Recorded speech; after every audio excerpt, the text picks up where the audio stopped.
লক্ষ লক্ষ ভোটারের নাম বাদ দেওয়া হচ্ছে ইচ্ছাকৃতভাবে। ফের অভিযোগ তুললেন মুখ্যমন্ত্রী মমতা বন্দ্যোপাধ্যায়। তিনি বলেন, রাজ্যের মুখ্য নির্বাচনী আধিকারিকের নির্দেশে ভোটারদের তথ্য নিয়ে ফেলে দেওয়া হচ্ছে বিভিন্ন জায়গায়। সুপ্রিম কোর্টের রায়ের দিকে তাকিয়ে আছেন তিনি। রাজ্যের মুখ্য নির্বাচনী আধিকারিক মনোজ আগরওয়ালকে ফের নিশানা করলেন মুখ্যমন্ত্রী মমতা বন্দ্যোপাধ্যায়। দেশের মুখ্য নির্বাচন কমিশনারকে 5 বার চিঠি লেখার পর তিনি কড়া ভাষায় আক্রমণ করেন রাজ্যের মুখ্য নির্বাচনী আধিকারিককে। মমতা বন্দ্যোপাধ্যায় বলেন, যেভাবে বাদ দেওয়া হচ্ছে নাম, তাতে মনে হচ্ছে অসাংবিধানিক কাজ করছে নির্বাচন কমিশন। ভোটার তালিকার সংশোধনীর নামে বস্তা বস্তা তথ্য ফেলে দেওয়া হচ্ছে। ভোটারদের কোনো তথ্য জানানো হচ্ছে না। মানুষ জানতেই পারলো না ক্লেম আর অবজেকশন এই যে ইলেকশন কমিশন এখানকার ভুড়িওয়ালা টাকা রাস্তায় ছুঁড়ে ফেলা, অনেক কেলেঙ্কারির নায়ক, আমি তার নাম বলছি না, তার কারণ তার নামটা মনে আসতে আমার লজ্জা লাগছে। সেই লোকটা মানে ভদ্রলোক আর কি, আমি বলছি ভদ্রলোক, আর অন্যরা কেউ বলবে না। একটা লিস্ট দিয়ে বলেছে তৃণমূল কংগ্রেস থেকে মাত্র জানানো হয়েছে 8 জনের ক্লেম অ্যান্ড অবজেকশন। বল, তুমি তো গ্রহণই করছো না, তো জানাবে কোত্থেকে? কেউ তো লিস্টই জানতে পারছে না, তো জানাবে কোত্থেকে? যখন নোটিশ পাচ্ছে তখন লোক জানতে পারছে, যখন অ্যাম্বুলেন্সে করে কাউকে নিয়ে যাওয়া হচ্ছে তখন তো কিসে জানতে পারছে? আজও পর্যন্ত জেনে রাখবেন 13-14 লাস্ট বলে দিয়েছিল ডিএমদের, আর এই 13-14 বিজেপির প্ল্যান হচ্ছে bunch of bulk voter list যাতে আরো বাদ যায় যারা বেঁচে আছে, এবং ঝাড়খণ্ড থেকে বিহার থেকে যেরকম বিহারে ভোট দিতে গিয়েছিল না রেলে করে, ভুলে যাননি নিশ্চয়ই আপনারা, সেই রকম বাংলায় যাতে ঝাড়খণ্ড থেকে ভোট দিতে আসে, উড়িষ্যা থেকে ভোট দিতে আসে, বিহার থেকে ভোট দিতে আসে, প্রত্যেকটা পুলিশ স্টেশন অনুযায়ী কোথাও বিএলও, কোথাও ইআরও, কোথাও ডিএম অফিস, কোথাও এসডিও অফিস, থ্রেট করে কোথাও 10,000 লোকের নাম একসাথে নিয়ে গেছে বাল্ক, যেটা ইল্লিগাল, করতে পারে না আরো জীবন্ত লোকেদের নাম বাদ দিতে। খাতড়ায় ধরা পড়েছে আনঅথরাইজড একটা BLA maximum as per election rule 7 জনের কমপ্লেন জমা দিতে পারে, তাহলে 9,000 10,000 কি করে নিয়ে যাচ্ছে? মালদায় ফেলে দিয়ে চলে গেছে কয়েক হাজার, সব বিহারের লোক ম্যাক্সিমাম, হয়তো 100 এখানকার লোক থাকতে পারে। সে নিজে করবে, তুমি কে? তোমার এজেন্সি কেন করবে? তুমি আমার এজেন্সিকে অ্যারেস্ট করবে, তুমি আমাদের এজেন্সিকে ঘেরাও করবে, তুমি আমাদের এজেন্সিকে সব তছনছ করবে, আর তোমার এজেন্সি গিয়ে খাতড়ায় ধরা পড়েছ,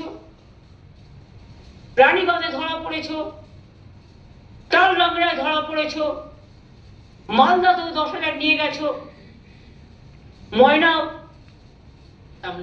তমলুক ময়না সেখানেও কয়েক হাজার নিয়ে গিয়েছ, সব থানাতে নিয়ে গেছে। ব্যারাকপুরেও বড় নেতার ছেলে নিয়ে গেছিল, এগুলো তো আনঅথরাইজড, এগুলো উইদাউট ভেরিফিকেশন কেউ কি অ্যাকসেপ্ট করতে পারে? তাহলে বিএলআরওদের কি প্রয়োজন ছিল তখন? এখন তো এগুলো হচ্ছে না। মমতা বন্দ্যোপাধ্যায় বলেন, প্রশাসনকে ভয় দেখিয়ে লাভ নেই। বিহারে চূড়ান্ত তালিকা প্রকাশের দিনই নির্বাচন ঘোষণা করা হয়েছিল। বাংলায় তাহলে বড় আন্দোলন হবে। সরকার সুপ্রিম কোর্টের দিকে তাকিয়ে রয়েছে। আর প্রশাসনকে ভয় দেখিয়ে লাভ নেই। আপনারা বিহারে যেটা করেছিলেন, ফাইনাল লিস্ট যেদিন বের করেছিলেন সেদিন ইলেকশন ডিক্লেয়ার করে দিয়েছিলেন যাতে কেউ কোর্টে বিচার পেতে না পারে, এটাও করেছিলেন আপনারা। কেউ জানতোই না যে হরিয়ানা থেকে লোক ভোট দিতে আসছে, রেলে ভর্তি করে বিহার থেকে ভোট দিতে আসছে। ইলেকশন আসলে মনে পড়ে উদ্বোধন, আর ইলেকশনের পরে সব টাকা বন্ধ, টাকা আটকে রাখার বন্ধন। কি উদ্বোধন করছেন? মালদা থেকে জলপাইগুড়ি বা জলপাইগুড়ি থেকে গৌহাটি, এগুলো পলিটিক্যাল, যেখানে যেখানে ইলেকশন আছে ম্যাক্সিমাম, আর এগুলো সার্টেন, এর কোনো গুরুত্ব নাই।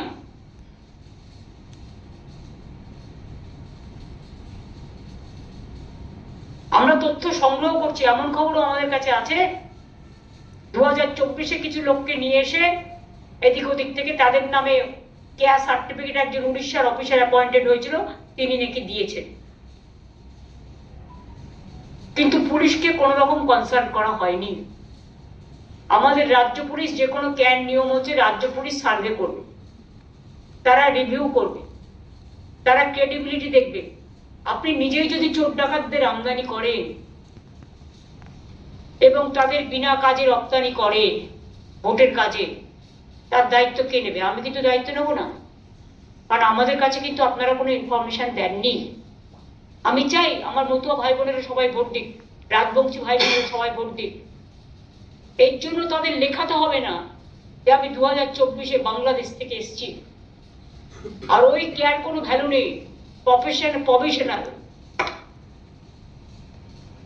এসব অন্য খেলা চলছে।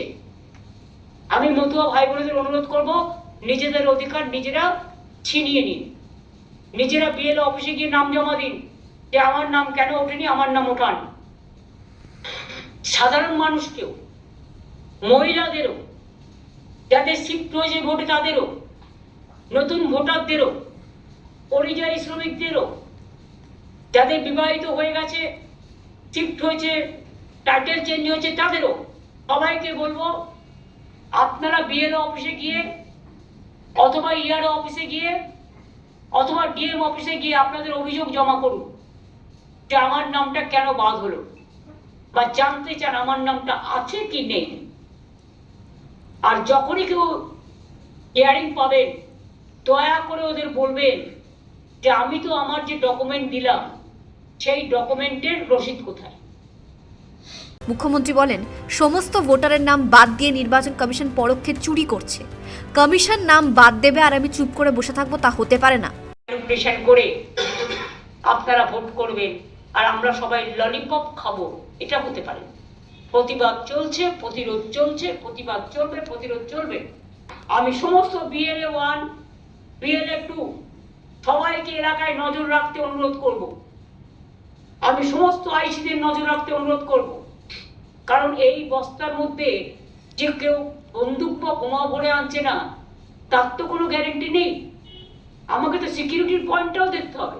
মমতা বন্দ্যোপাধ্যায় আজ ফের নাম না করে নিশানা করেন কেন্দ্রীয় স্বরাষ্ট্রমন্ত্রী অমিত শাহকে। তিনি বলেন, সীমান্ত পাহারা দেওয়ার দায়িত্বে কে তা সবাই জানেন। ব্যুরো রিপোর্ট, পূবের কলম ডিজিটাল।